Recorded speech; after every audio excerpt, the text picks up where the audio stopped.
Welcome to the University of Illinois Chicago, to the Latino Cultural Center, and to today's Women's History Month event, and to what we anticipate to be a lively conversation about the ways that lesbians and queer women have made their mark on the city of Chicago. I'm Natalie Bennett, Director of the Women's Leadership and Resource Center here at UIC, and I'll also serve as moderator for today's program. So, why are we here, really? It was an idea. It came out of a set of questions and conversations that I've been involved in, and I'm sure other people in the audience have been, about the ways that LGBT communities have shifted and changed over the years in terms of how we organize around identities, around how we organize around political and social visibility, and noticing the change and including the decline in the spaces that are intended to foster community among lesbians and queer women. And so what I want from this conversation is to kind of learn some things about how different groups of women have organized over time in different circumstances around identities, around material circumstances. How do they organize in the previous years? What does organizing look like today? For whom are these communities still meaningful? For whom are they fraught with questions about belonging? Where are we now and where do we go from here? And so we're looking to learn from our panelists, I think, today about how to think about the past, the present, and then the future of lesbian and queer women's organizing. So I want to say special thanks to our UIC co-sponsors, the Gender and Sexuality Center, the Gender and Women's Studies Program, and the Honors College, and of course to our host, the Latino Cultural Center, for making this conversation possible. So that would say that's a really intimate space to have these kinds of events, and I really kind of value being here. So it's a little bit of housekeeping information. The event is hybrid, so when you speak, kind of project, so make sure that the microphones pick up everything. We'll do Q&A via both Zoom as well as in person. So those on Zoom will be welcome to unmute themselves and offer their questions. Ramona will manage that. Ramona is totally in charge of that. Go Ramona, right? This wouldn't happen without Ramona, really. Yeah. Restrooms are on both sides of the building, and when you're not eating, we ask that you remain masked in order to continue to protect each other. And so before we begin the program, I'd like to do a land acknowledgement. It's become part of not only what we do as a center, but also a kind of necessary way of bringing Indigenous people into the space, into the room, into the conversations, whether or not the conversation is explicitly about indigeneity.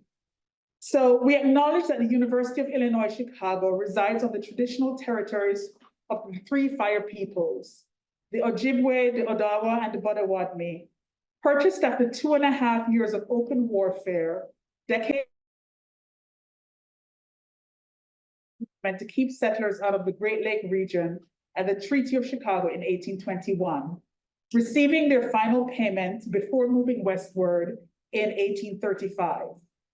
The area was also a site of trade, gathering, and healing for more than a dozen other native tribes. The state of Illinois is currently home to more than 75,000 tribal members, and the Chicagoland area is currently home to one of the largest and most diverse urban native communities in the United States. Illinois is also the territory of Ho-Chunk, Miami, Anoka, Menominee, Sac, Fox, and their descendants. By making a land acknowledgement, we recognize that Indigenous peoples are the traditional stewards of the land that we now occupy, living here long before Chicago was a city and still thriving here. As we work, live, and play on these territories, we must ask what we can do to right the historic wrongs of colonization and state violence and support Indigenous communities' struggles for self-determination and sovereignty. In terms of the program, how we'll kind of proceed, I'll introduce the panelists, offering short excerpts of their bios. If you check the website, you can see a whole lot of information, probably not nearly as much as like what they've actually accomplished over their lives, but certainly gives you a glimpse. They will also tell you so much more about themselves during this conversation. After the introductions, I will open up the conversation with a few questions that I propose to the panelists. They can feel free to reject those questions and answer their own in whatever direction they want. What we want is a conversation. We will then open the space up for questions from the audience. So to begin with introductions, and in no particular order, but you can gesture to let everybody know who you are as I kind of read your name. So Tracy Baim goes by she, her, is one of our local legends. So yeah, co-founder and longtime publisher and journalist of Windy City Times, well recognized for her outstanding work and advocacy on behalf of LGBTQ communities in Chicago. Her accolades are many. She's co-founder of Pride Action Tank, helped to bring the Gay Games 7 to Chicago, has been inducted into the Chicago LGBT Hall of Fame and the Chicago Women's Journalism Hall of Fame, among others. Tracy has written and or edited 13 books, some of which are kind of here today you can check out, and produced 3 films, including Hannah Free, the lesbian romance film. Evette Cardona is a native Chicagoan. For our purposes, very important, she's also an alum of UIC and a graduate of the University of Chicago's Crown Family School of Social Work, Policy and Practice, where she also teaches about philanthropy and public policy. Evette's community and professional work has taken many forms, from working with adolescent mothers to being a teaching artist, I just found this out, to co-founding Amigas Latinas, an organization for queer Latinas, to serving as vice president for programs at Polk Brothers Foundation. Her work has been recognized widely across Latin, LGBT, and philanthropic communities. She was inducted into the Chicago LGBT Hall of Fame in 2002, along with her wife of 28 years, Mona Noriega.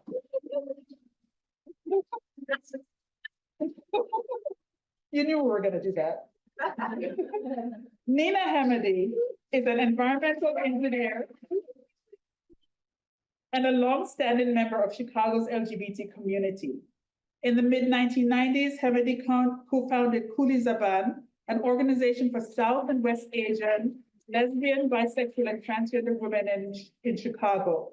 Neena has been involved in many organizing efforts to help advance equity and human rights for all people, including LGBT people, young people, people of color, and immigrants and refugees. She's worked with Crossroads Fund, Equality Illinois, and the City of Chicago's Advisory Council on Gay and Lesbian Issues. Yay. Neena currently serves on the board of the Illinois Coalition for Immigrant and Refugee Rights, and is on the steering committee of the South Asian Solidarity Movement. Last but definitely not least, Lisa Marie Pickens. Lisa Marie is a native South Sider of Chicago, born to parents who migrated from the South during the Great Migration. Lisa Marie is also co-founder of Affinity Community Services, a Black social justice organization that works with and on behalf of Black LGBTQ communities, queer youth and allies to identify emergent needs, create safe spaces, develop leaders, and bridge communities through collective analysis and action for social justice, freedom, and human rights. Lisa Marie has substantial experience working directly with community members, leaders, and organizations engaged in racial justice-centered systems change as a participant, grant maker, evaluator, coach, and consultant. Can we give our panelists a round of applause?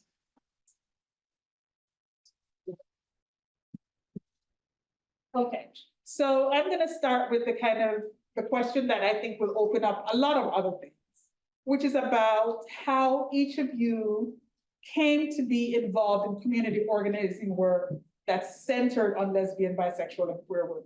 How did you get to this work? What has it meant to do this work? And what are some of the kind of things that you see coming out of the work that you've done? So anyone can begin. How did you get started? What has it meant for you? Sure.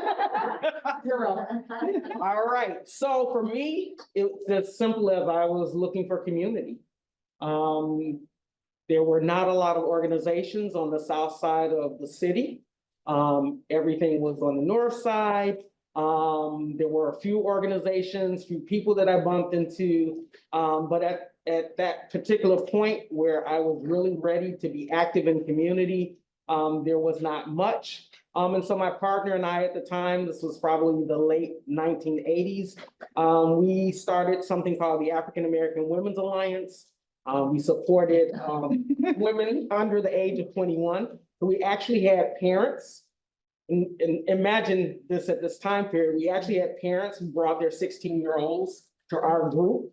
And then we ran a group for women over 21. But that was it for me at the beginning. It was just about where are my people, and trying to create that space for my people.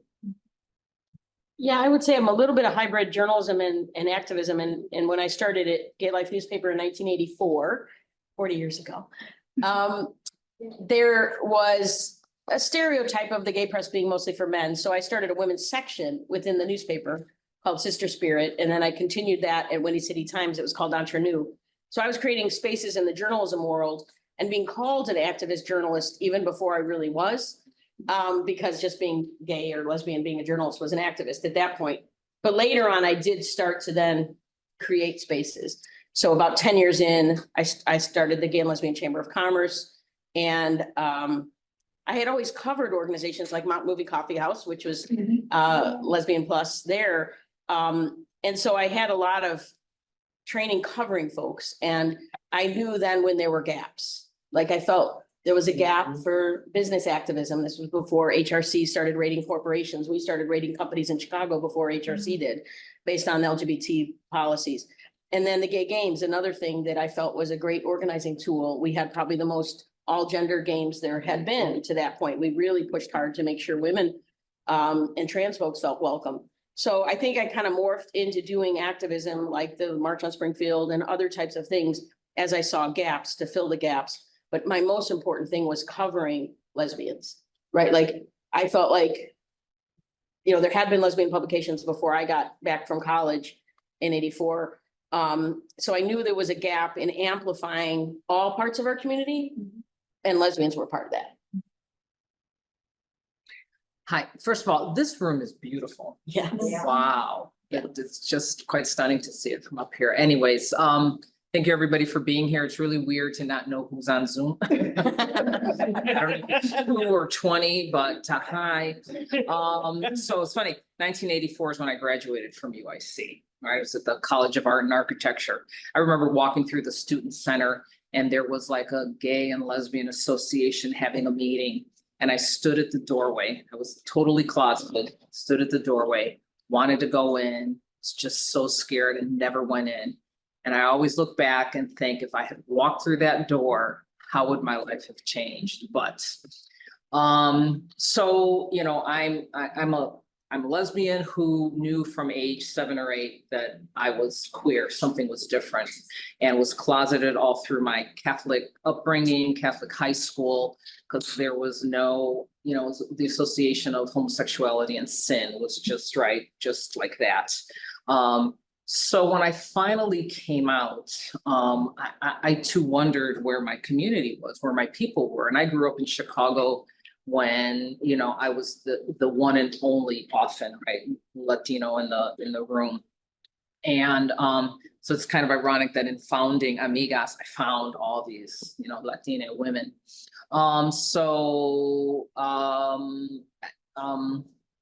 Trying to find where, you know, Latina queer women were besides salsa night at Paris Dance, right? Because we would go there just to see other women, and it wasn't really the right space for talking about our issues in that. So I had heard about an organization called Neena that my wife had founded, Latina Lesbianas en Nuestro Ambiente. And, you know, I hope students are taking notes because there's like serious history being covered. So, you know, yeah. It will be a quiz. So looking for this group called Neena that somebody had told me about. I had found ALMA, the boys, the Association of Latino Men for Action, before they changed their name. And they were like, well, you know, we don't know and that. And but here's a number that you should call to find out. And another thing, looking back, like when I called that number, I think I hung up then. And I often wonder if it was Mona's number, because it was about a connection, because it was a connection to Neena, I think. And her name was associated with it, and Julio probably thought you're like, So anyway, so I started organizing with another group called Women of All Colors and Cultures Together, WACT, which is where I met Lisa, right, where I met Neena, Lisa Baim and that. And through WACT, I figured it was either going to become all white or all Black. This is Chicago, right? It'll never just become all, Latina. But it really did become Women of All Colors and Cultures Together. The model was just so beautiful. It does continue. Through WACT, I was able to find other Latina women who wanted to do a similar thing, for Latinas. And it took about a year. WACT started in 94, and in 95, we were sitting in the home of Nancy in Rogers Park. It was a monthly first Sunday of the month brunch. Potluck, and there were about 15 Latina women sitting around in the kitchen, and somebody said, why don't we do something like this for us? And I always say that was my sort of 10-second window of opportunity to say, yeah, let's do that. Who wants to host? So 2 weeks later, somebody hosted, Christine Garza hosted the first Amigas Platica, right? Which I have to explain, Platica. And it was on the weekend in 1995, July 15th, that was the heat wave that killed all those people. So I always like to say we were born out of that heat, right? And sort of the rest is history. I mean, Amigas and WACT would meet the first Sunday. Amigas Latinas would meet the third Sunday. Anytime I met a Latina at WACT, it'd be like, hi, I'm Evette, you're Latina, you want to join this group? And I'd say 9 times out of 10, they wanted to. Sometimes it was just enough to go to the brunch and then go back to whatever life was, and didn't want to champion the flag or march in any, so I'll stop there. So that was just trying to fill that gap. Where is my community? A lot of overlap with what my colleagues here have said. So if you picture a little 5-year-old tomboy who everybody thought was a boy, I don't know that anybody thought that I was the gender that I identified with, which was a girl. So picture this little 5-year-old being raised by immigrant parents who had come from India. And I knew very, very clearly that I was very, very gay and very lesbian, very queer, very whatever term, I'm very expansive about the terms, I don't, in some ways don't care about the term. It's just, I knew very clearly I was not in the heterosexual model. And I knew at the age of 5 that it was very wrong. So I knew it was very real, and I knew it was very wrong. And I knew that it was never to be spoken, which is intense for a 5-year-old kid to know all that. How does a 5-year-old figure all that out? Which also is a reminder that our young people know so much and absorb so much, and the love that we can pour into young people will have benefits for generations. So anyway, this queer kid, who watching Sabrina on Charlie's Angels is what did it. Do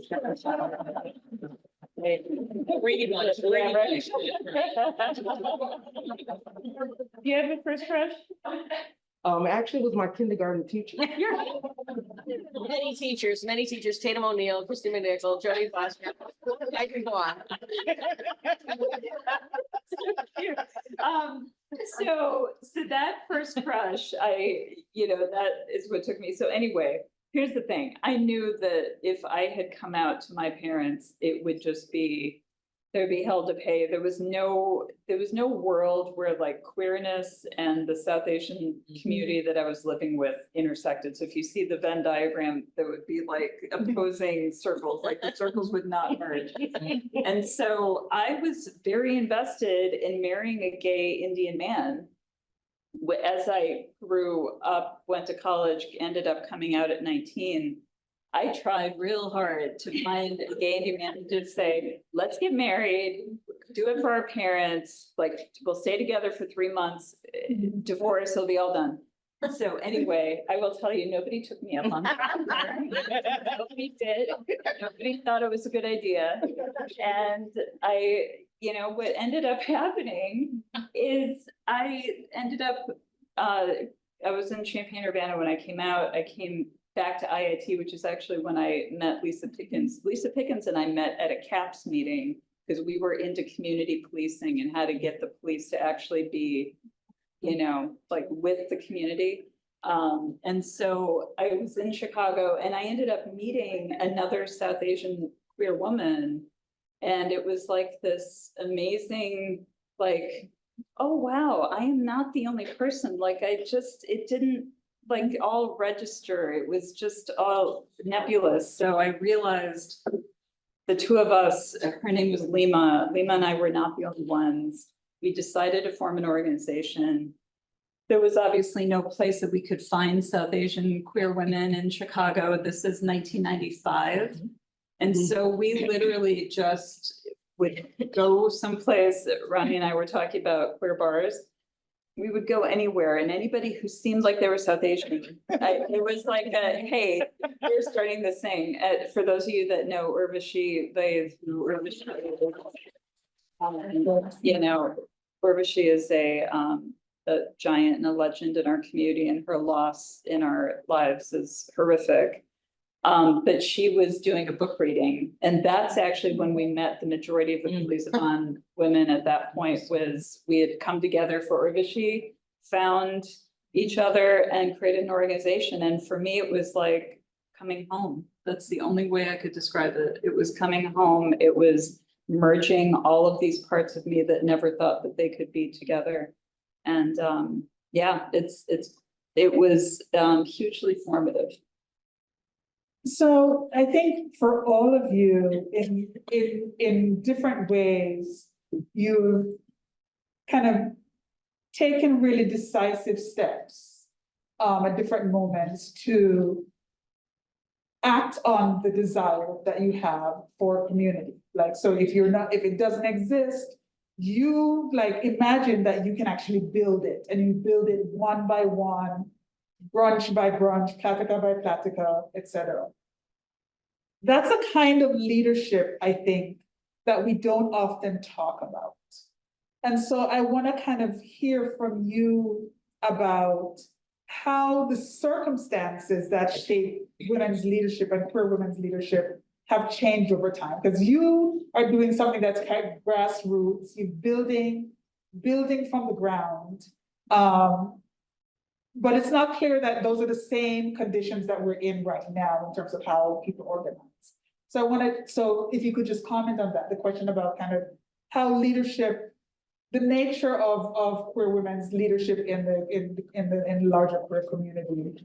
How has that changed? How has the kind of participation changed?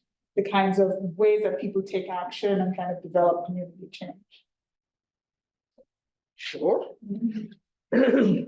So I think there have been significant changes, but I think the common denominator is the work is based in relationships. So whether you're convening by finding one person at a time, or you're reaching out to them because they get, 15 people get the newspaper, right? Or 25, 30 people are at the event. It really still is about building those relationships. In my consulting work, people waste a lot of time paying me to do a lot of silly things because they don't understand that the only unit of measurement that is of significance are people. That's really all there is. Even to build a car, it requires people. It requires people to have some type of relationship with each other, right? And so for me, that's the common denominator that has not changed. Certainly the ability to reach larger numbers of people, right? Whether you're doing your organizing via Instagram, which phenomenally, young folks are doing. It's amazing, it's incredible. But people are able to reach larger numbers at one time in a way that we historically simply were not able to do, right? You know, when I was in college, we were still using a typewriter. So I know you all don't know what that is, right? The typewriter, yeah. So things have changed significantly, but for me, that's the one common denominator that I believe lesbians, queer women always brought to the forefront. And the reality is I don't think that piece of it will ever change. Yeah, I would say there are so many similarities. It's just the tools we do the work might have changed and accelerated and sped it up. But one thing to remember is hurt people hurt people. Yep. And some of the most difficult times of my life has been my own community fighting each other. And the lesbian community is pro at that. Your experience. That's a whole other panel. So what I would say is that organizations come and go, friendships come and go. Knowing when to leave is as important as when to come into space. And I've seen where people leave the whole community because of one bad organizational experience, and that's really sad to me. They actually move out of the city sometimes, especially in the 80s and 90s when it was even more intense. Yes. And with social media, I can't even imagine having grown up. If I was 21 coming into media now, I think I'd leave. It's just horrible, right? Like the infighting is the harshest thing you take. I could take Reverend Hiram Crawford screaming at me outside of Daly Plaza, right? That, whatever. He's not in my life, but when your friends or your colleagues do that, it's very tough work, right? It can be very emotional work. But it's worth it, is what I would say. And if you are in one group and that one is just not fitting right and the personalities are clashing and it's feeling really ugly, find another group. Because the work was worth it. The life that we've had is so rewarding, but we have all had to overcome our own community as much as we've had to overcome the outside world. And so that's what I would say. And I never left the community because I thought if I worked on animal rights or any other thing, I'd find the same kind of people. So I knew I was like, you know what, I'm in for the long haul, even when I am burned out on the community, especially after the gay games. The gay games was a massive 7-year volunteer effort I worked on. And boy, oh boy, half the community was so destructive about it and mean and almost sabotaging in some ways, because they were so scared it would fail. They tried to make it fail. And then when we were done, I was like, hey, why did I spend 7 years at a very high level of volunteer work? And so I created something called chicagogayhistory.org. It's a website where I interviewed 200 people on video of my own community. And I got back to the reason. And it was because the people. The people. It was the people. It wasn't this big ominous foe out in the world that motivated me. It was the individual people. So focus on the people and move away from the people that are there to destroy.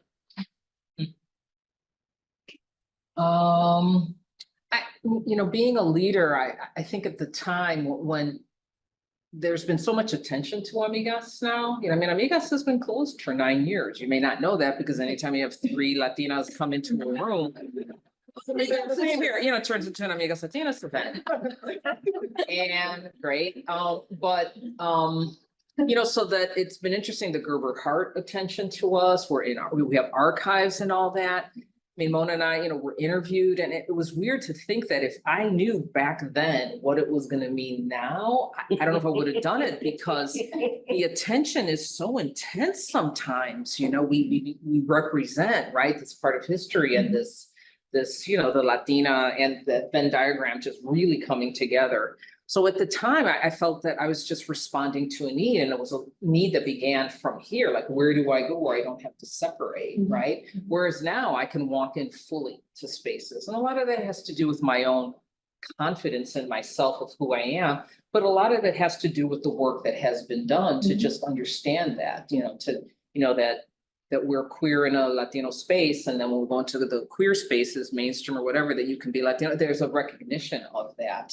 But for many years, Mona and I you'd almost have to separate your identities in a way. Not that you would, but it was just, you were looked at like, oh, like here they come or whatever. So just looking back, I was just doing it, to fill a need for myself. And I saw that there was a big need for the community. And you know, the infighting stuff, I mean, I remember when the National Llegó Conference, the National Latino Lesbian and Gay Organization Group, remember? Remembers. And, you know, the women's community, like, there was something that happened and there was a division that occurred. And I think to this day, there are probably a couple of women that don't want to be in the same room with each other, right? And I'm talking like, right, over 20 years ago. And, you know, and there were times in Amigas that women wanted to start other groups because Amigas wasn't enough of this or wasn't political enough or whatever. And I was like, there is room. We don't have to own the whole thing. Go forth and multiply. I don't care if you want to be the Puerto Rican Amigas or the Mexican Amigas or whatever, you know, and they tried and they failed. Did I get a little joy out of that? A little bit. Because as Tracy says, this work isn't easy. Organizing with your friends ain't pretty. It's like, are you coming together because you want to party in that? Or, you know, and you know, Mona talks about in the late 80s and 90s, I think, right, there was a lot of intensity around identity. Yes. And I think I benefited in the mid 90s. I'm also a trained social worker, right? To sort of approach it differently. It wasn't about wanting to party. I mean, we'd get women that would call the Amigas beeper. Remember those days? You know, they were looking to party and it's like, you know, you're welcome to come join us. And, you know, but if your ex is there and you're telling me you can't stay because she's there, we're it. So you can either get along in the room or you're going to have to go somewhere else, you know, because we're it. And so I've often thought of it as we're the reluctant leaders that you just think you're filling a need and it turns into this thing that just takes on a life of its own, to the day that it's been 9 years since we closed. I can tell you the exact day we closed, right? As a women's organization, we owned our narrative. We knew when to start, how to continue. We knew when to close.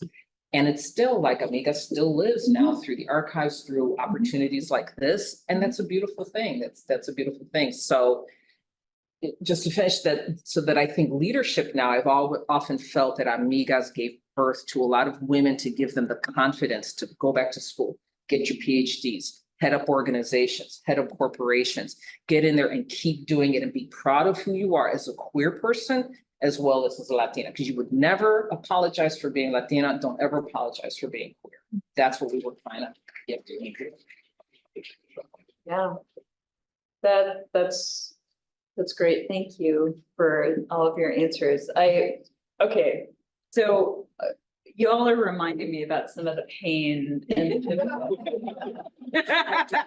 like, oh, I was filled with so much like positive, and then I was like, oh shit, yeah, that's Keep right. it real. Yeah, right. We only got to 4:30. But so here's the bottom line for me, is we had an organization of South Asian lesbian, bisexual, trans women. We ended up expanding it to West Asian women because there really was no home for West Asian women either. And so South and West Asian women, which you could argue is like, you know, 1.5 billion people with very wide cultures and very different, like, but we figured out how to make it work. Here's the thing and so Cooley Zaban is also no longer alive. It is something that existed. It had a time and a place and it folded. Maybe not as cleanly as the way you talked about it, Evette, because for us, it was maybe a little bit more of a crash and burn situation versus like a very intentional thing. But for the time that it was alive, what it did was it helped us explore what were the limits of our identities. What did our identities mean in the context of the United States of America? I mean, it is very clear that there's oppression against women and people of color and queer people, immigrants, poor working class. Like there's clear oppression of people in the society who benefit and people who don't for all these reasons. Mm-hmm. And I think what made it really, really hard in Cooley Zaban is the one thing that brought us together was the fact that we were all South or West Asian queer women. But outside of that, what was the thing to bring you together and to keep you together? Mm-hmm. You know, so that brought us together. What's the thing to keep you together is a whole different question. And the thing to keep you together, in my mind, is all about we have to realize that our struggle as humans, Lisa talked about human connection and people. I think what my translation of that is, it's about human rights. It is about you as a human being have the right to a home and clean water and clean air and healthcare and schooling and a lack of violence in your community and in your home. Like, these are human rights. And so what do we as a society need to do? We need to fight for like a human rights framework, that these are all the things. So it's not about me being a South Asian queer person that brings me together with you. It's that we're invested in each other's freedom. We're invested in each other's like ability to be who we are and be fully human. Like, that's what keeps us together. So I will say that not all Khalisaban women were on that same page. And to your point, some of them wanted the party and was like, okay, is there a threesome here? If not, okay, I'm out, like it was like kind of a thing, and it's like, that is a thing. And, It's perfectly fine. yeah, it's a perfectly fine thing. We did a Platicando. Yeah. We'll have to revisit that. Yes. That might be after the students off, but yeah, so the point to me that I think how Khalisban ended up fading is it just couldn't stay together just for the mere fact of our identities. It had to take on this other meaning, and it had to be about like, how do we actually want to create the human rights for all? And unless we were all invested in that, so we weren't able to make that bridge. But I also felt like, Khalisban going away was okay, because the right thing would come up at the right time and the right fight would be there. So, yeah. Right, and Amiga certainly had those ebbs and flows. I always say we had 3 generations of like board leadership as a nonprofit. And we were just fortunate that we were able to sort of have that meeting to say, okay, this isn't working. Yeah. So, I just, and in the case of Affinity, which still exists, right? Mm. There have been those ebbs and flows, Mhm. and those internal, kind of dichotomies about why do we exist? And yet it appears there has been enough of a consensus to keep the organization together amazing. below these 35 something years. But Natalie, I wanted to go back to a part of your question, which was about some of the differences. So I think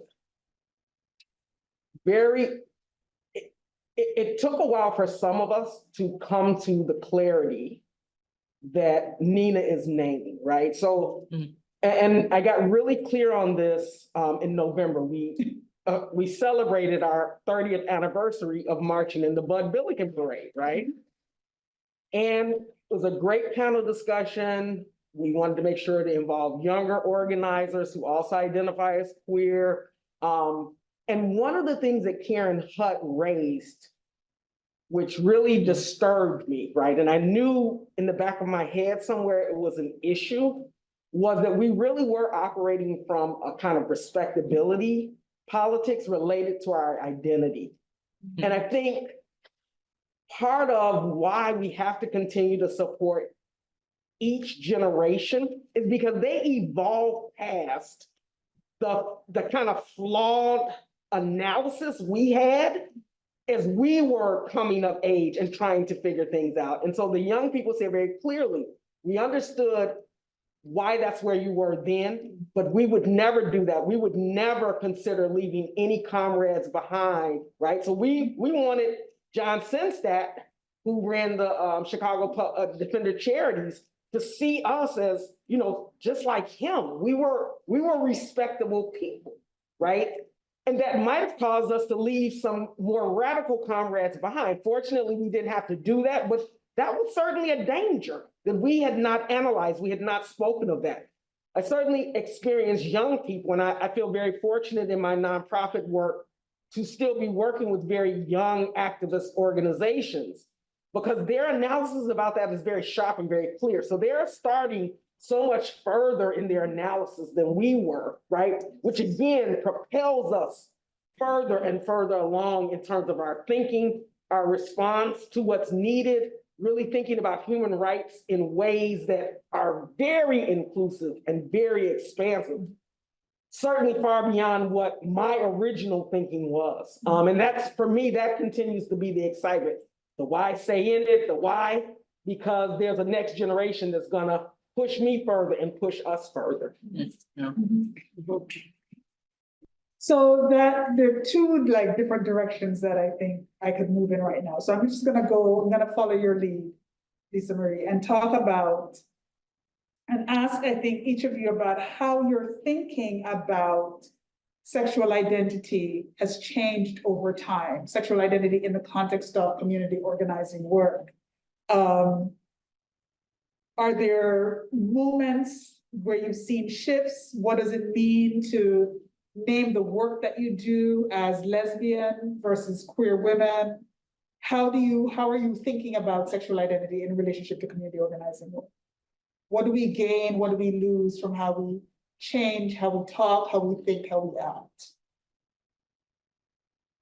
I mean, No, I could, just a thought popped into my head. What I'm really proud of the young people that I see today is that it feels like there's this expansive freedom about just being human in whatever form your humanity takes, which I really, it makes me feel so good as an old person to just be this like young people being like, F you, I don't care about the box, the label, the whatever, I'm just going to be me in my expression of humanity. So first of all, that's one part. I just want to say that I feel that evolution, and whether it is about how we think about the gender and sexuality kind of being these like fluid concepts. It's so hard to make this like about science where the definition of gender is like it just, nothing is boxed and straight lined. Things are fluid. And humanity is fluid, and our history is fluid, and there just needs to be room and flexibility for that. And I also have to say that, you know, there is a very, very strong right-wing movement that is underfoot in this country right now. And that movement that is taking place is happening in front of our eyes. yes. You saw it with Bring Chicago Home just a little bit ago. You're going to see it in the presidential election. And there is so for those of you that haven't done this, you need to go online and you need to Google Project 2025. And the reason why I'm asking you to do that is there is a right-wing movement funded by the Heritage Foundation. And trans people, by the way, are very much a centerpiece of that plan. Yes. And that is the plan for if a certain party gets elected, there is like a whole plan underway of like certain rights. It's all intentional. So I guess what I want to say is, as we look at the evolution of our communities and the evolution of our organizing, we need to start understanding that there is, you know, a billionaire class that's very invested in keeping and maintaining their billionaire status. And we need to be mindful of that. And trans and queer people are one of the lightning rods of that movement. And what's happening is really frightening. And it is going to take all of us. It's going to take all of us over and over again to combat that, because it's happening in front of us. And I just wanted to name that because trans people are being used, and it's really awful to see. You know, when Amiga started, it was very much about identity, right? The intersection of what it means to be Latina and lesbian, right? And so the trans part wasn't really in there unless you identified as lesbian. That's how we sort of approached it. So I don't know if an Amiga says it was started could exist today. And yet I know that today there's a 40-year-old Latina woman coming out, whether to herself, her parents, her friends, her coworkers, her husband, right? People are coming out all the time. So I always say our community is being constantly replenished, right? There are people always coming out, whether you're 11 or 40 or 60. But, you know, for Amigas, and maybe because I was a social worker, it really was about that intersection of what that meant. And some of the pushback we got from folks is it wasn't radical enough, it wasn't political enough. It was like, oh, Latina, lesbian, oh my God, it's like, well, yeah. We met a lot of women that was their reality, right? One who calls us on the phone and says, I can feel the fires of hell licking at my feet as I'm talking to you. And it's like, what? The woman that had to drive around 20 times before she came into the apartment, right? Yes. I mean, it was a manifestation of me not walking through that door, right, at the UIC Student Center. So, I think we came at a time when it just was right to have a space to explore that intersection. We started a young amiguitas group for younger, Latinas. And then it just got to be hard. As a nonprofit, it just got to be hard to run. Everybody wants to help. Nobody has a clue what that means, right? To volunteer. It's like, it's the follow through, it's the long haul. So, for us, whether you were queer or lesbian or gay or, whatever, it was the same thing, whether you were Latino, Hispanic, Mexican American, Mexicana, whatever. What was your identity? And let's move forward by just, for me, it was about celebrating who you were without limitations or boundaries, unapologetically. That was into our vision. And those kinds of identity politic things, I don't know if they exist today because, there are queer Latinas doing all sorts of things. So, and yes, I mean, I get the, to be human, but I'm like, when the shit hits the fan, I don't care if you're queer, lesbian, gay, whatever, gender nonconforming, show up, whether it's voting, protesting, being who you are, not going back in the closet. That to me is what matters. So Winnie City Times used to do a weekly newspaper, and we also had Black Lines for 10 years and En La Vida for 10 years. They all kind of, En La Vida and Black Lines both kind of started out of this new rise of identity. It gave us a tremendous amount to cover, and it was wonderful to have these things to talk about in our community. As we all know, racism exists incredibly within the gay community as it reflects society. Oh, no. So we got complaints all the time that we were covering people of color too much or trans people too much and all that kind of stuff. But now that we have the internet, right, we're relying on billionaires to control our access to information.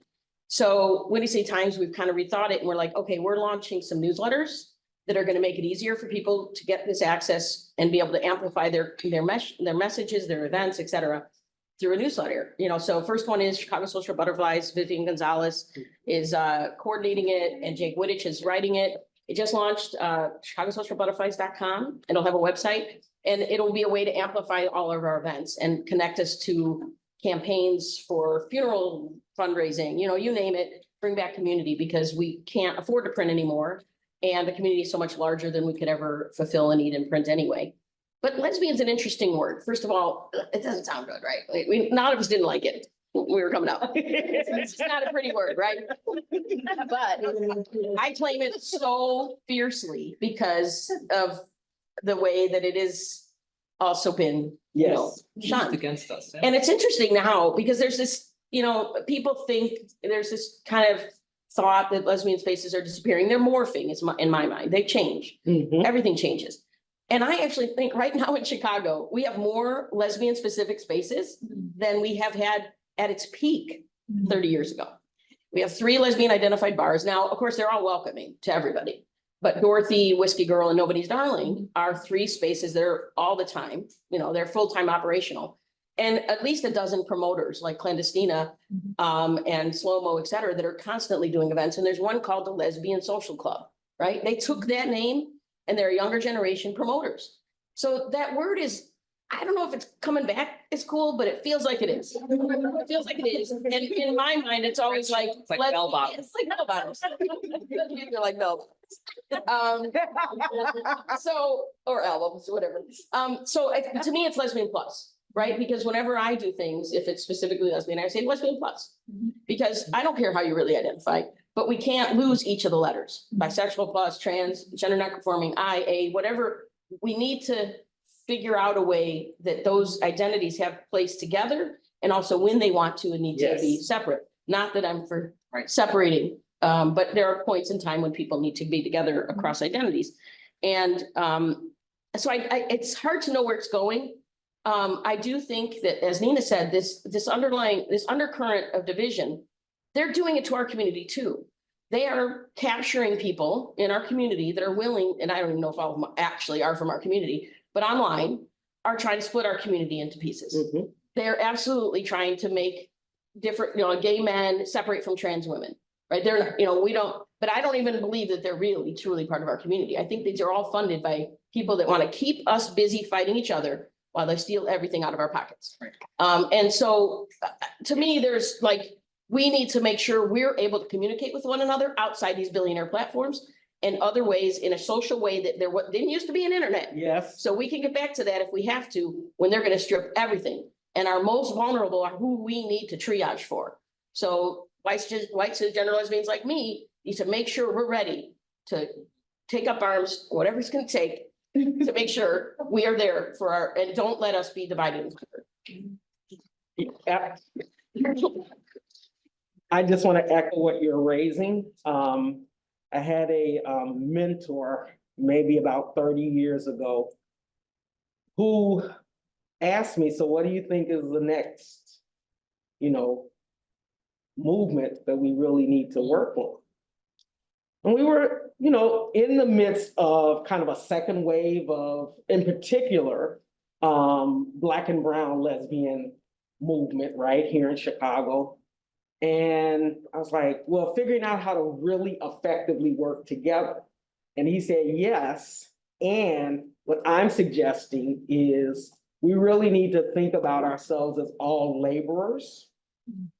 Because the reality is, if you're not living off of your dividends, right? If anybody that has to go to work every day to make ends meet, you're a laborer, right? So I know people, because I'm a consultant, they see me a little higher in a bunk on the Titanic. But eventually, right? So yep, there's some people that are underneath me in terms of how people see us, right? Who they're gonna go down faster, but I'm eventually going down too. And I've always been so one of your questions was, what haven't you seen built? That type of radical kind of convening people across one of the most common things that brings us together, the fact that we all have to work. The system really does rely on us.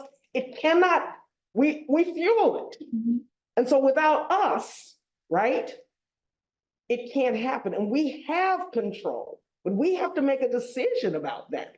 And that for me, when Robert and I were having a conversation ahead of time, again, I think so much of the work that the four of us has done has always been intersectional. We were always, even if it was about identity, it was about intersectional identity, right? And this issue of us, right, what's happening in terms of the radical right, we really have to start thinking, how do we begin to effectively work together? What are the levers? What are the avenues? What are the domains in which we can really, really work together and really stem this tide? We're in trouble. We're going down. Can I clarify something? I said take up arms. And I said that on Zoom. I am a pacifist. My arms are this writing. But there may be others. I don't judge you. Right, and so that's all good. We need it all. I wanted to amplify a point that Evette was making, because I feel like I'm underplaying the importance of the spaces of our identities. And I will say, I know that there are women that have come through Khalizaban that felt like their lives were saved.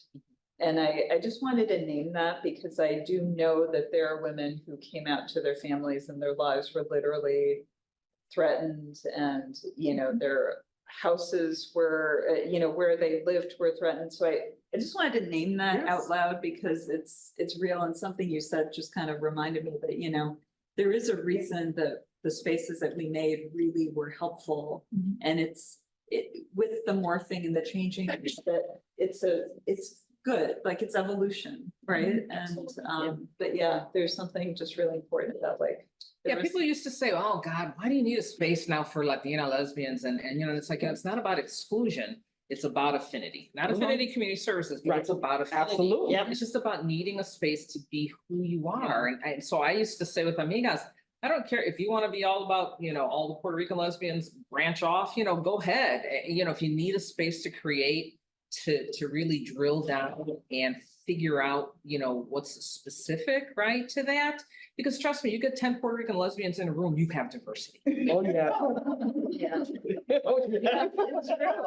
That's true. This one speaks Spanish, this one doesn't, this one speaks Spanglish, this one was born on the east side of the island, this is on the west side of the island, this one's in Chicago, this one's never been to Humboldt Park. Trust me, it's perfect. Yeah. And one of the things that we worked on in years past was this very intentional space to fight the segregation. And we did this thing called the color triangle. And the color triangle, do you remember the Rainbow Jam? That we did this very specific, we want to fight segregation. We want the entire community to be at this one party together, and it would be accessible financially in all those ways. I just want to say one way to combat all these things is intention. Yes. And intention is a very powerful word. So, How you doing, Natalie? Yeah. Too much, no, I'm thinking about time and I'm like, Yes. what I really want us to talk about. I think there's a point that I think I want to kind of finish, which is about how your organizing has resonated across the city of Chicago. Like what's changed, what's shifted, what's different? So tell me what you see in terms of how the work has resonated across the city. I think Evette started to kind of speak to that already. Sure. Yeah. I feel like I was the luckiest person in the world to be plopped down into this community. I grew up in Chicago, in the city. And not a lot of people say they're from Chicago, but I'm from Chicago. Near North Side, then near South Side for my whole life. And there were less than 100 people diagnosed with HIV/AIDS in 1984 in Chicago. It had just been named AIDS after it was called a GRID, gay-related immune deficiency. And this community had gone through the 70s from legends. I'd heard stories of lots of really bitterness and fighting, especially gender between what was mainly a binary gender fight here in the 70s between the men and the women. And I feel like I came right after that wave of horror that I heard about and got nourishment from the lesbian community and older mentors like Greenie Hanover and Vernita Gray. There's a book there. And Mona and a whole lot of people in the 80s. And the baton was like fully passed to me. And I feel like my whole rest of the last 40 years, I've been trying to pass it to like through the journalists that come through, the organizations, the gay games, the March on Springfield for Marriage Equality. I just posted today I was almost in tears on the way here because I have this young person that I've been mentoring who's now 32, been mentoring her for about 10 years. And she's moving to Minneapolis because this system here has crushed her in housing and healthcare. And I feel like I'm losing a daughter to Minnesota for at least temporary. And all I have felt like I've been doing is trying to make the world a better place like my mother did. And I feel like I've been successful because I see it, right? I can visually see the 30 under 30 award honorees that we've done we're bringing it back, by the way, it's in June. We had to stop for COVID, but we have honored so many young people and many of them have come up to me when they're now in their 40s and 50s even, saying that was the first time they felt acknowledged by the community, right? It was a first external acknowledgement that being queer could be a good thing, right? And for me, yes, I've covered all the scandals and all the bad stuff that I've talked about, but most of it's good. And so the best stories are the people that have told me, we've been able to amplify all these organizations, all these people many, many times over the years. So I feel like I've done my job. If I stop right now, I'd have no regrets. I just want to keep doing it as much as possible, as long as I can. So I do feel like I've been rewarded by the people that have followed and done great things, just like all the people that came through these organizations that have done phenomenal things. Maybe just one thing to add to everything here is, Chicago elected Brandon Johnson And we just need to name that because Brandon ran on a platform that was about how to bring people together and how to pay attention to people who were not benefiting from society and how do we turn things around. So I guess when you talk about like organizing in Chicago, I guess what immediately popped into my mind is this like multi-generational coalition that brought Brandon in, which included queer people. Yes. And queer people are an important part of creating the future of the city. So just wanted to And name. he followed a queer Black lesbian, right? Who was like, oh, she's queer? Right, yeah, it's as if, I mean, I know it was a big deal and there was a lot of dog whistling going on, but it also happened. It happened, 10, 15 years ago. Yeah, so where the And certainly not identity. publicly. So it Yes. may well have Yes. happened Hello. historically. Thank you. And I do think that that's the piece that's important. It's the publicness of what happens now, right? And so again, I feel very fortunate in my consulting work because I work with all types of organizations. But what I can tell you is the ones that are doing the most radical work, having the most impact, have fully embraced queer identity as part of their staffing, right? Including those most impacted, right? The most vulnerable in their organization, really understanding the concept of sharing power, right? Very different from this notion of DEI, but how do you really share power? Because that's really at the root of much of what we face today. That's the struggle. The struggle is about power, right? And billionaires, millionaires want complete control and complete power. And we have to take that power back from them, right? And so again, for me, the excitement is that I keep getting to see these young people at organizations doing amazing things, incorporating identities and learning from our errors historically, right? With fresh and new analyses that really propel us forward. And so feel very grateful for the space that I've had an opportunity to work in, and certainly continuing to see young people who came through Affinity, continuing to do really amazing things, right? Anna Deshawn, Alexia Rice-Henry, who is now co-director of an abortion fund in the South. So people they've taken the mantle and continue to move it forward. And I do think that our groups laid some of that foundation to, again, be confident, not apologize for who you are. Absolutely. And go forth and say who else. Absolutely. So one of the, I think, probably the most visible kind of lesbian queer women's spaces in the city has been the Dyke March Collective, but they're not represented on the panel today. Just we're unable to get somebody to come. But I still wanted to bring Dyke March into the room and have a kind of a little conversation about how you related to that formation over the years, and what you see as its successes or its limitations in bringing women together in the city. So if you could talk a little bit about what your experience with Dyke March Collective has been and like what you see kind of for the future. Yeah. Well, for me, it was always very important. I definitely, both personally and through organizations, always supported their efforts. I am not a big fan of the Gay Pride Parade. I've always experienced it as very male. No offense to my brothers, but I've always found it very male oriented. And so for me, it was a real alternative. And the engagement with different communities, which I love, the idea of moving from different communities, right, to keep expanding the engagement and connecting with groups and organizations, right, as a way of kind of building community as you go into new places. So for me, the model has been very instructive, and I see the value of that as I work with organizations who need to go into communities. You want to engage. You don't just pop into a community and say, here I am. but you want to engage with the people that are there, right? Who are the experts about their community and really bring them into that process with you. So it was, from my perspective, it was an amazing organizing tool, and community building tool. Yeah.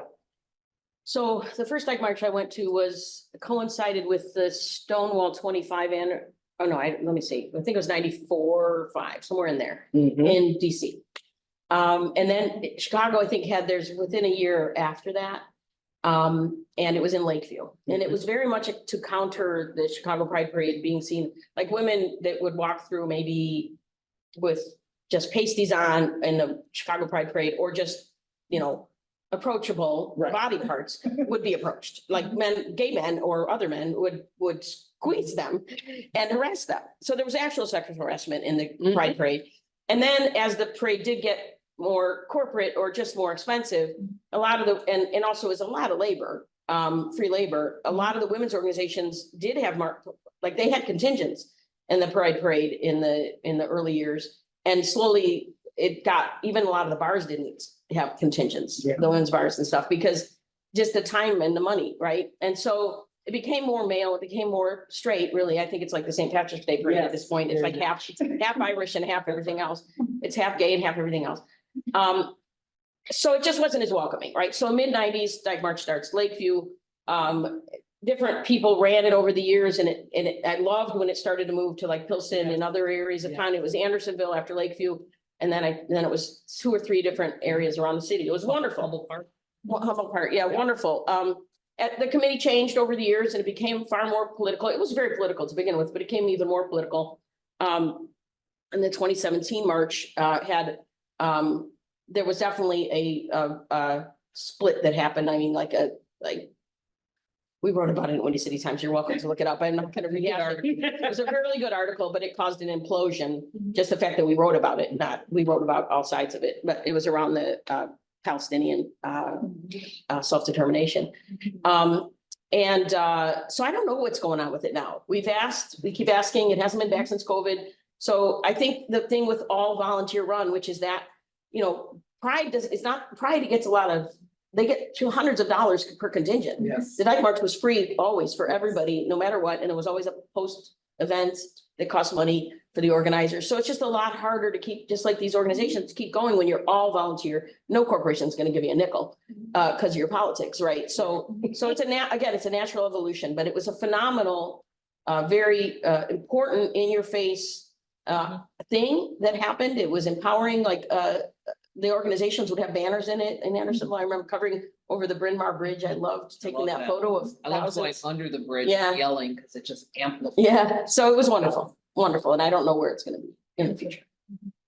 Yeah, and for Amigas, there were several Amigas women who were part of the Dyke March Collective doing it. And that's what I was proud of, that I felt like Amigas were sort of in a lot of these other things. We started a P-Flag in Espanol, the Amiguitas group. There was a Latinas en la Fe that was looking at spirituality and religion. All these things that I think sort of spawned off from that. And so then, there was, it was Latina queers that were the undocumented movement, right? It was undocu-queer, right? I mean, and Tanya talks about the unapologeticness, and, being a dyke was what gave her the courage to, if you don't apologize, so you don't apologize for being undocumented. So I'd like to think that we were a little bit everywhere in these movements, but that at its bread and butter, it was like that intersection of those identities. Yeah. And I was part of the collective in the very beginning before and it was definitely we need an alternative space. We need a space that's not violent. We need a space that is, making a statement about the world.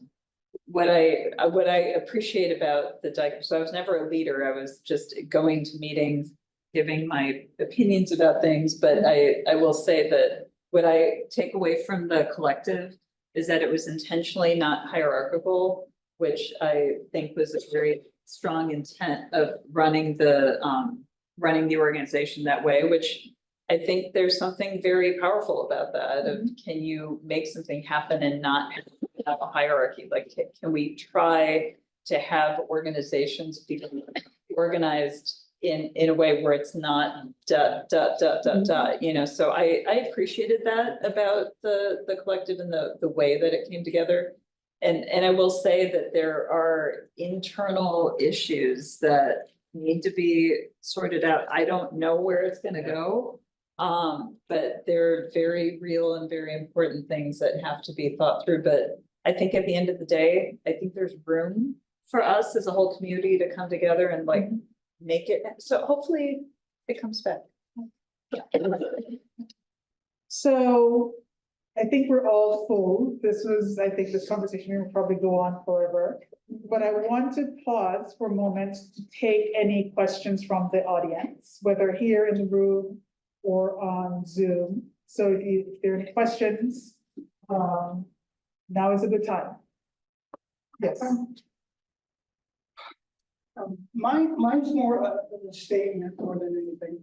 I know and respect and love everybody that's on the panel.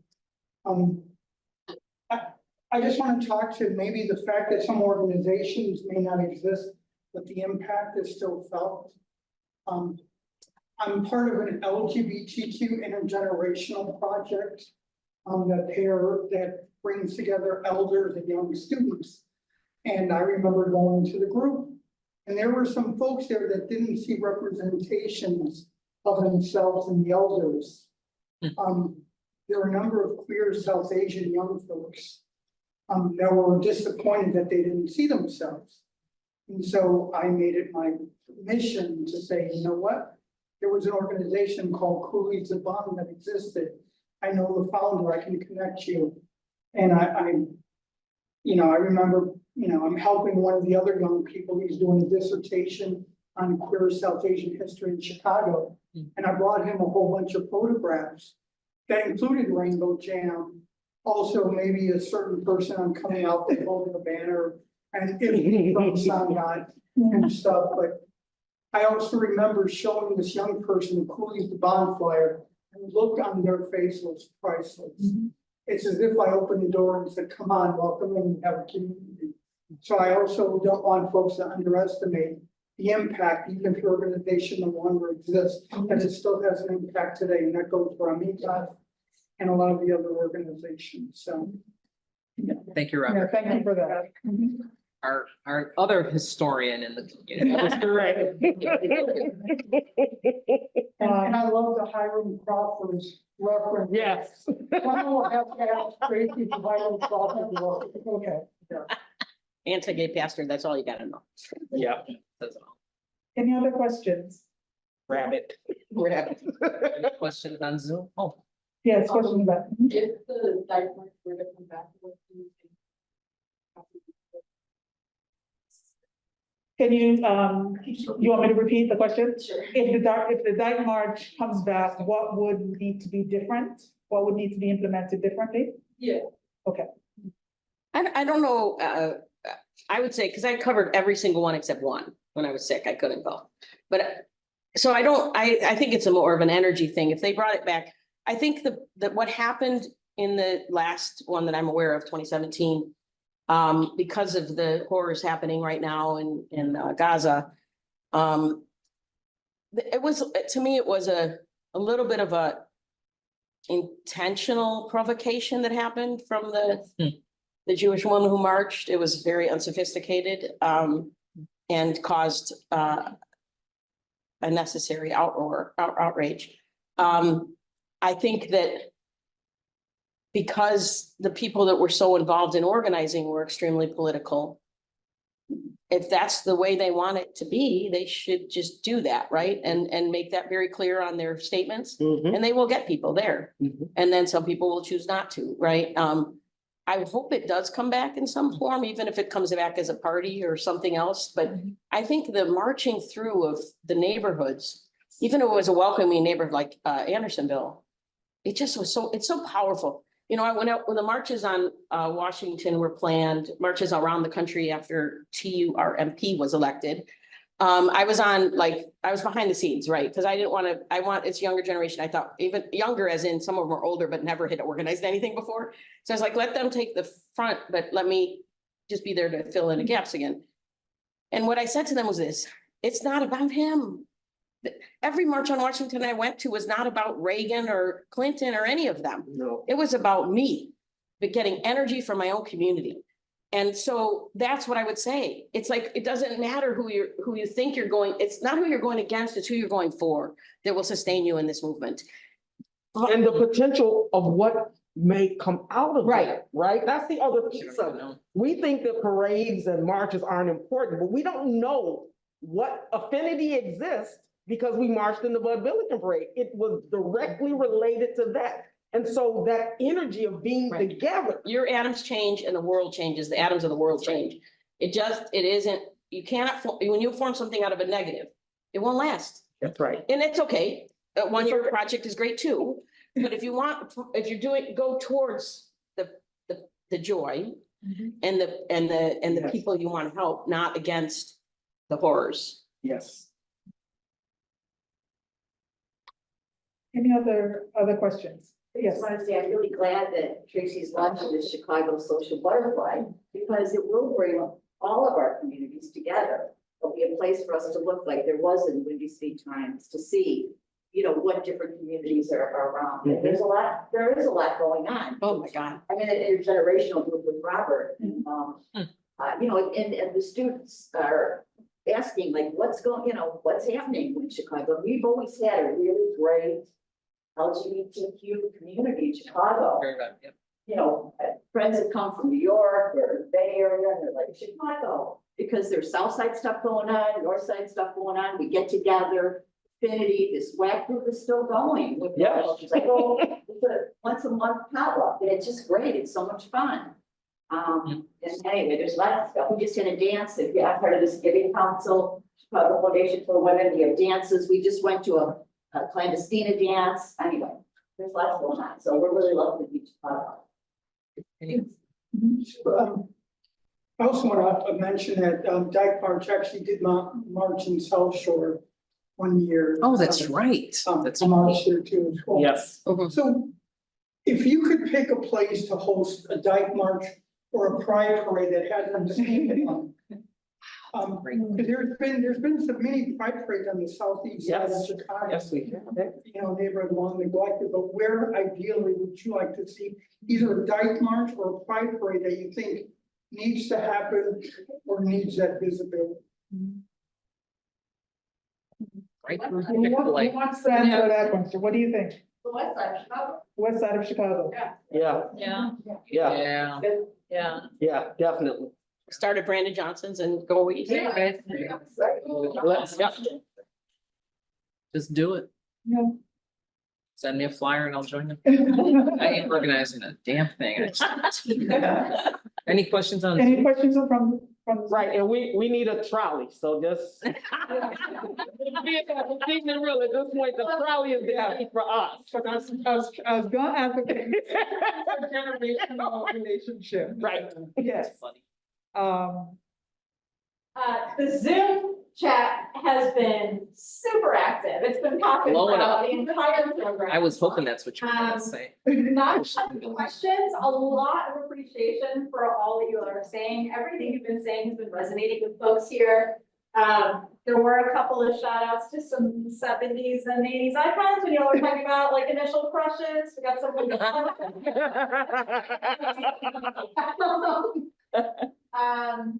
One person, oh, by the way, another suggestion for a Dyke March location, somewhere out in the burbs. Right? Anywhere in the burbs. Yep. There are so many. Yeah, that needs to be activated, yeah. One person even noted, you know, they're having trouble finding community in northern Lake County, right? I imagine in a lot of suburban areas, Yeah. right? It's been tough, and I wonder if any of you have any suggestions, anything that you know of. Obviously, we can always say to folks, okay, now you have to create something, but just Look in. thought I'd throw that out there on behalf of the person who mentioned that. There's supposed to be a Lake County Pride, community center. I'm trying. Yes, that's yeah, exactly yeah. right. There's a community center, DuPage QIC, which has changed its name. I can't remember the name. They have youth support groups all over the place in the Yes. suburbs. But West Suburban Gay Association, Fox Valley Gay Association. So there are like Buffalo Grove Pride and South Suburban. We do list everything in Windy City on the calendar, so I would suggest, you know, people just sign up for the free newsletter. We're gonna try to be more intentional about pushing it out versus expecting people to find it passively on the site. But I find it truly amazing how many things there are that are not Pride. There really just used to be the Pride Parade, and they only closed off half the street in 1984. Yeah, there's a Lake County Pride Fest on June 8th. There you go, there you go. In Like Rockland Freddie Prinze. Beach, so, Janae, cool. yeah. Sorry. I'm gonna send you all the comments after. this. Thank There's you. A lot of love in here, and I will. How many people are on there? Between 20-25 throughout the. Yes. Sorry. Any other questions? Yes.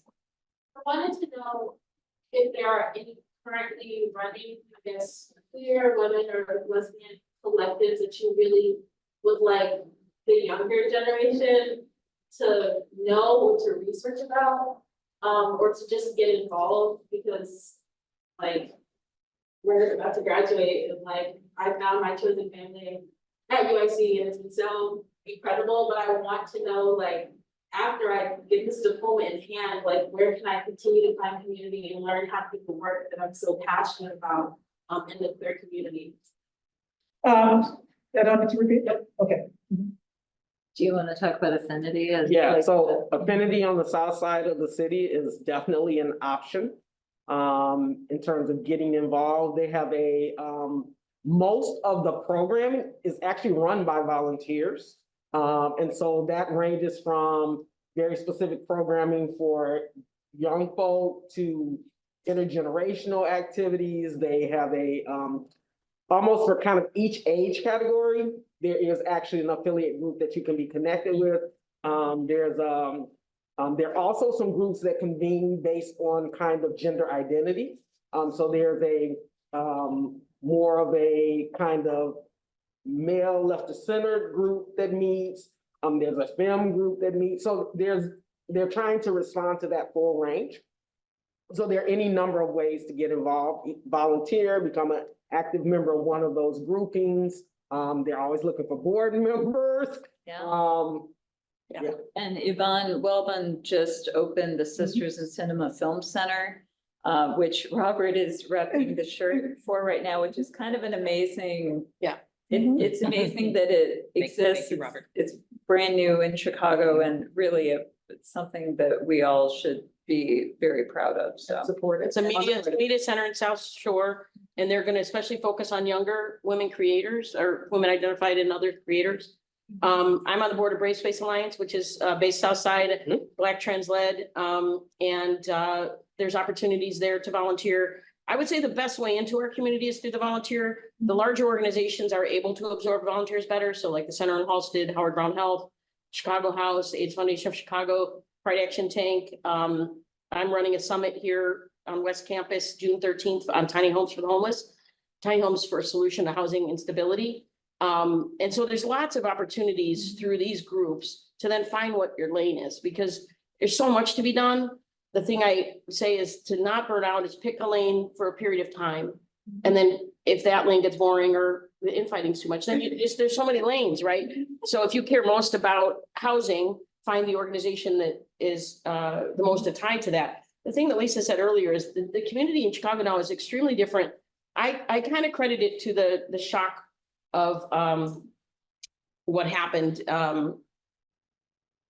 Really, Black Lives Matter, right? Black Lives Matter being formed by 3 queer women created a real culture shift that almost a shockwave into movements. Yes. And before that, I would see, okay, here's the gay speaker, here's the Black speaker, here's the Latino, here's the Southeast Asian speaker.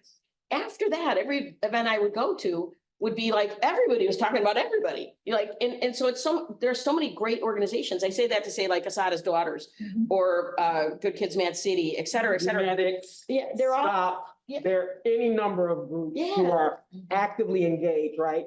And fully embrace queer identity, organizing, so And queer forth. So it is not just about, so I think, so just to go back around to one of these major changes is, I think that there has been a real expansion, right? Of our identities have impacted others and other organizations. And so I'm seeing our impact across all types of, especially social justice organization, right? Social justice organizations. And so really, there are any number of places now to get involved where your identity will be affirmed, welcomed, supported, reflected. And for me, that is an amazing shift. It's huge. That is huge. Yeah. And I do just want to, you've heard us talk about the infighting part. I think every single one of our organizations have experienced it. Yes. I think it warrants just a mention of, we have people that have gone through incredible trauma in their, whether it's like from birth through their growing up, maybe they're refugees from a different country that have, newly arrived families that have come into this region. There's so many different stories, and there's trauma that our communities have. We have intergenerational trauma. I just want to say, if we could be the folks to try to make space for the trauma and try to make space for how do we work it through in a restorative justice kind of way. I think there's process behind it, but I wish I had learned more about it personally when I was younger in my career. And I want to do more to apply it today, but I will just say, you're going to experience it in any organization working against oppression. And, go into it with that intention of how do we help each other? And how do we not let ego get in the way? And how can we actually lift each other up? Would be just one comment I really want to leave you with. And there are some great organizations who are working from that space. There's one organization that I work with that they have an apothecary. And so they have prebiotics. Here are the things that we always need to do to ensure that our relationships are whole and healthy. They have antibiotics, they have probiotics, right? They have so again, there are organizations, again, that are the young people are much further ahead than we were when we were starting out. And so that they know that conflict is inevitable, and not all conflict is bad, is the other thing I must say in my consulting hat, right? But how you deal with it and how you come to understand what's behind it is really important, right? Yeah. And that really, at the end of the day, there's only people. People work is messy work. Yet we can't make any progress without each other in reality, right? And so really trying to figure that out, each generation getting better at that. And I want to appreciate Tracy for bringing up the conflict. It's really important to talk about those pieces and not romanticize, right? So when we went to march in the Bud Billiken parade, our elders at the time were like, you remember something? What are you all doing? Those are the children. How could you dare march in the parade? And there was a split. So there was a split there. One group went off and we went on and marched, and the other group was like, See you later. See you later. So these are repeating things. Let's do some work to kind of break some of these cycles, and really encourage you to carry that in your work, right? How do we break these cycles when we do have a disagreement, so forth. Yeah. And mad props to you for graduating from the university.